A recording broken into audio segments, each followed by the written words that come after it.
இன்றைக்கி நம்ம செய்ய போகிற டிஷ் வந்து கேரட் ஹல்வா. கேரட் ஹல்வா செய்கிறதுக்கு 1 கப் கேரட் வந்து துருவி எடுத்து வச்சுருக்கேன். 1 கப் வந்து சர்க்கரை, 1/2 கப் நெய், 1 ஸ்பூன் இலாய்ச்சி பவுடர், 1 கப் வந்து கேஷ்யூ நட்ஸ் எடுத்து வச்சுருக்கேன். ஃபஸ்ட்டு ஒரு கடை வச்சு அந்த கடை சூடானதும் அதில் நம்ம கீ சேர்த்துக்கலாம். அதில் நம்ம கேஷ்யூ நட்ஸ் சேர்த்து அதை நல்லா கோல்டன் ப்ரௌனாக வறுத்து எடுத்துக்கலாம்.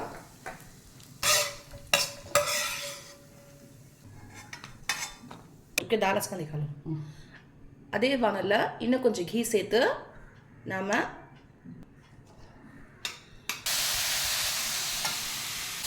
இப்போது அந்த கேரட்டை அதிலே வந்து அதே வானல்ல அந்த இன்னும் கொஞ்சம் கீ போட்டு நல்லா அதை நாம் வதக்கி எடுத்துக்குவோம். இப்போ ஒரு மிக்ஸி ஜாரில் சுகர் போட்டு இந்த சுகரை நல்லா பவுடராக அரைச்சி எடுத்துக்கலாம்.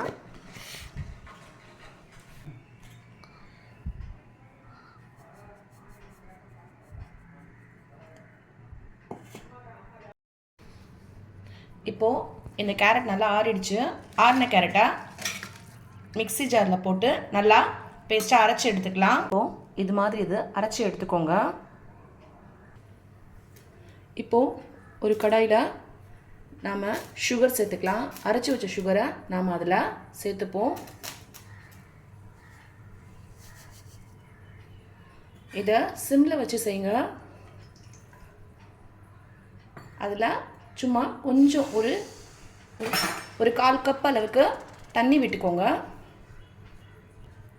தண்ணி விட்டு இதை நல்லா கிளறி விடலாம். இப்போது இதில் சர்க்கரை கரைஞ்சிருச்சு கொஞ்சம். இப்போது இதில் நாம் ஒரு 1/4 ஸ்பூன் இலாய்ச்சி பவுடர் சேர்த்துக்கலாம். சேர்த்துட்டு அதையும் நல்லா கிளறி விட்டுக்குவோம்.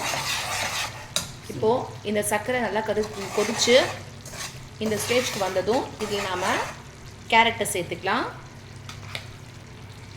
இப்போது நம்ம இந்த கேரட்டை இதில் சேர்த்து இதையும் சேர்த்து நல்லா கிளறி விடலாம்.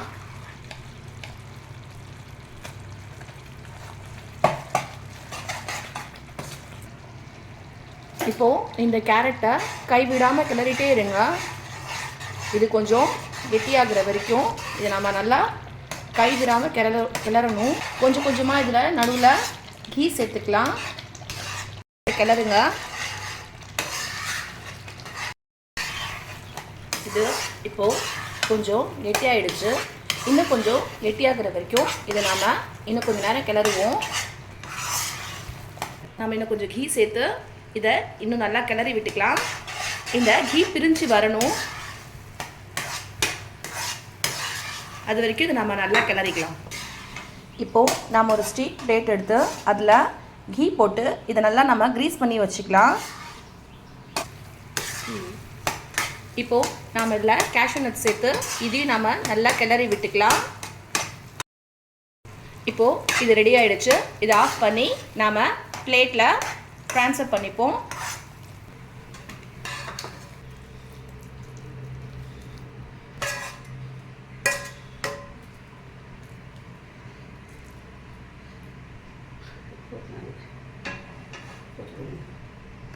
இப்போது இந்த ஹல்வா ரெடி ஆகிடுச்சு.